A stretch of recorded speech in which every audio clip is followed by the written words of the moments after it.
So like these are the the pre-built workflow templates that we have in the library here. And like if you like remember from earlier, like I said that the principles that I try to apply to workflows when I'm trying to optimize them is you like try to filter your data to like give the workflow like less work to do. And you try to optimize like each individual iteration of like the tools that you use and then like try to scale it out. So like we can look at like a couple of examples of what like this might look like. So I think this one will be interesting. So what we have here is a workflow that given a target URL, we get its like all of its URLs from by spidering and by looking at like URL archives. And then we try to fuzz them with nuclei and the new fuzzing, like newish fuzzing templates, like repository that they released. So like the same sort of things like apply here. Like we try to filter the data using like this node here, URL dedupe, which like what it will do is it will go through the URLs that both of these tools have discovered. And then like it will remove any URL that doesn't have like a query parameter or like ones that like look kind of similar, you know, where like the whole URL is like sort of the same, but only like some ID or someone's change. So like it will keep one instance of those before we pass them to nuclei. So that's like sort of the first principle. Second one is like you try to leverage like parallel execution, like, and I guess you can also use like what do they call the bulk size parameter to like make this like even better depending on how many URLs you're going to be working with here. But that's like an exercise to the viewer. And like the last one we have here is like the same pattern you're using in the GitHub workflow is you try to split them up and have nuclei running in like smaller batches. So like this is one thing.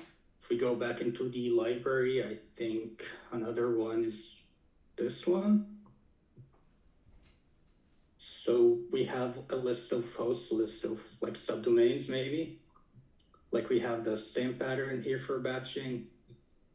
And like what we do here, like the interesting part is like this DNSX node, like before we try to port scan the host names that we got, like we first get all of their IP addresses and then like unique them, like remove all of their duplicates.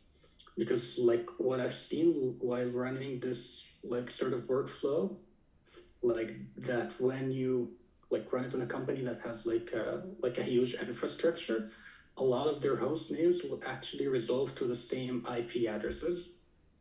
So like one optimization step you can do is like just resolve everything like in the beginning, and then like only the unique IP addresses get resolved, which will like give you a nice like speed optimization. And also like you will make sure that you're port scanning in your subsequent steps that you're looking at every IP address that every host name resolves to. Because you know, like sometimes there will be some like slight changes in the way that each server is configured on each separate IP address. So if you just look at the host name and like trust whatever like IP address you get from like the DNS server, like you might be missing out on some like weird stuff. So like usually a good idea to have the IP addresses and the host names and then like connect them together like after, like when we look at like virtual hosts and stuff like that.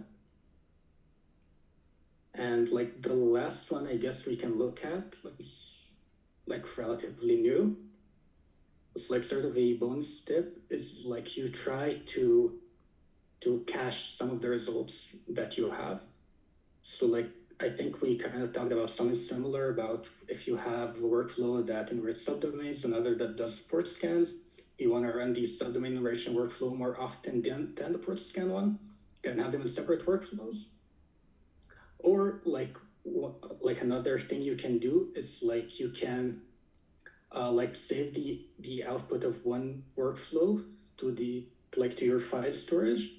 And now whenever you try to like run this whole other part of the workflow, you don't need to do the entire like subdomain enumeration step again. like you can do it separately and have like your other workflows pull from this like one true source of data, like that the workflow knows like will have the most up-to-date results. So like you will have them like completely decoupled, like one workflow, like each one workflow is only cares about the sort of data that it has to produce, that it has to output, and then the other workflows only pull from these specific output files.